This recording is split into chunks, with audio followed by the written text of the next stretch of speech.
before we turn to Christianity, it's time to look at the non-religious influence upon Christian thinking, specifically the ancient Greek philosophers, Plato and his idea of the soul and the afterlife, and Aristotle with his conception of a universe containing innate purpose. These philosophers contributed towards Christian thinking for thousands of years, way beyond their own lifetimes. Even after Socrates had been executed, something that we saw in the Phaedo, we get a long legacy. For instance, this painting by Jacques-Louis David in the late 18th century, called simply The Death of Socrates, lionizes the old man. You see in the centre that he is taking hemlock, the poison that will kill him, with absolute resolve. In fact, he is the only one not feeling their emotions fully, but instead being the true academic. I think the most interesting thing about this painting, and about the Phaedo generally, is the sense in which Socrates is set free by death. You can see this here at the bottom, where Socrates' chains that are meant to keep him secure have broken, and his feet are ready to leave this world. In fact, in the Phaedo, Socrates' last words are to his friend Crito. He says, "Crito, we owe a cock to Asclepius." Now, Asclepius is the god of medicine.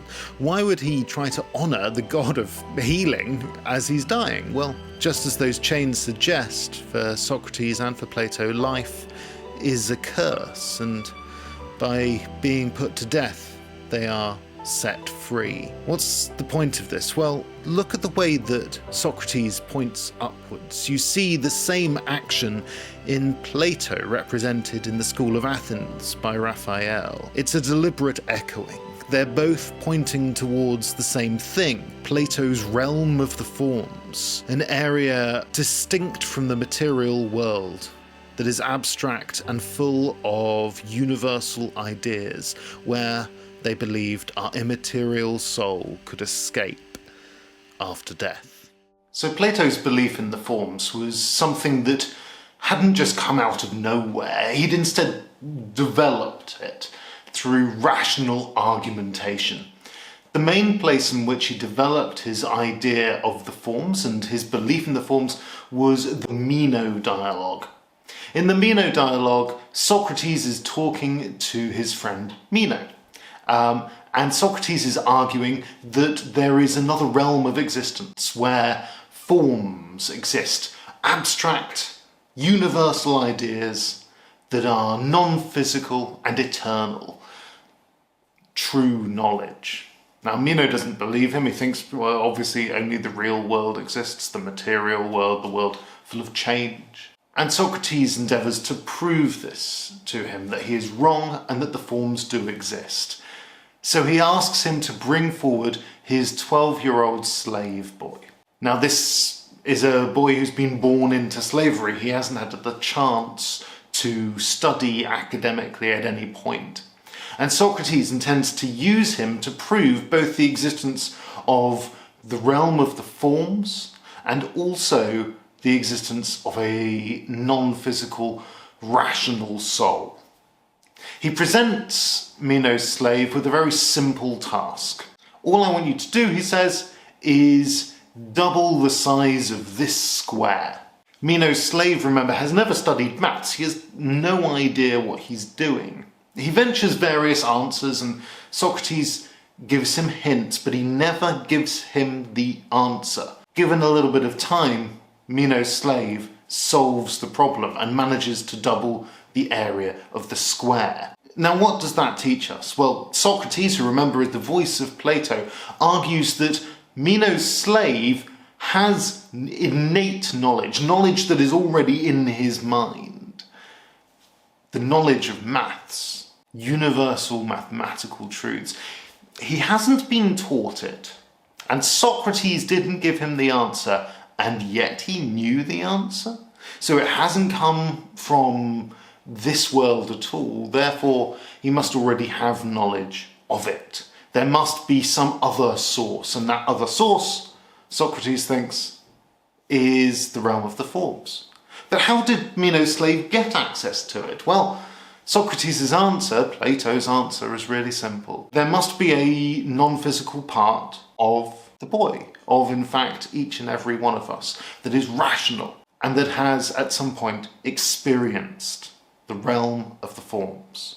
So Plato concludes, in the voice of Socrates, that there is an immaterial realm full of eternal truths from which our souls, which are immaterial and eternal, come from.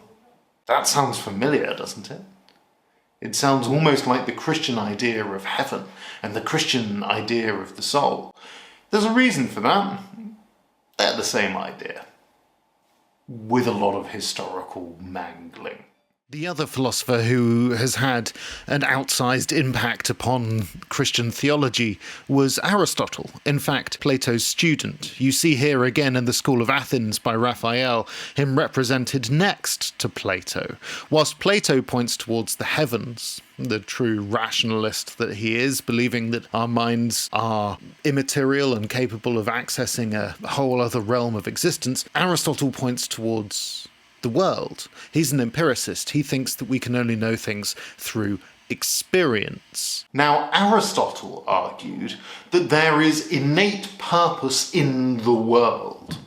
He observes a whole load of things, all acting towards a specific end, and he thinks that everything in nature has some sort of end, or telos. A telos is just a purpose, really. He thinks that everything in the physical world has a telos, but every person also has a telos. Ask yourself, for instance, what you want in life. You probably want to do well at school, do well at university, and get a job. Why do you want to get a job? That's not your ultimate telos, is it? Well, you want to get a job because you want to buy a house. And you want to have money. Well, why do you want a house and money? Well, you want a house and money because you want security. Well, why do you want security? So you can raise a family and generally be happy. Okay, great. Why do you want to be happy? There's no answer to that question, is there? And that's what Aristotle thinks too, that we all have an ultimate telos. The human species, our telos is to flourish, to have eudaimonia, which is humans flourishing or happiness. Now, Aristotle thinks that everything moves towards a purpose. And if everything in the universe moves towards a purpose, then there must be some sort of ultimate purpose, what he calls the final cause, a thing which is perfection in itself, that draws everything towards it. This is as close as Aristotle gets to an abstract God. Perfect, eternal, unchanging. Aristotle's understanding of this kind of God and everything in the universe having a purpose is fundamental to Christian theology. As you can see, as we have seen over the last few videos, Christianity didn't come out of nowhere. There is historical and philosophical context for it. That religious understanding of this one God, this monotheism, comes from Judaism, which predates Christianity. And the idea of this philosophical God, which is omnipotent, omniscient, and eternal, and non-physical, and so on, comes from ancient Greek philosophy, as well as the idea of the soul and a universe with purpose. Add these together, and you get the fundamentals of the Christian worldview. The groundwork, I think, for examining Christianity has now well and truly been laid.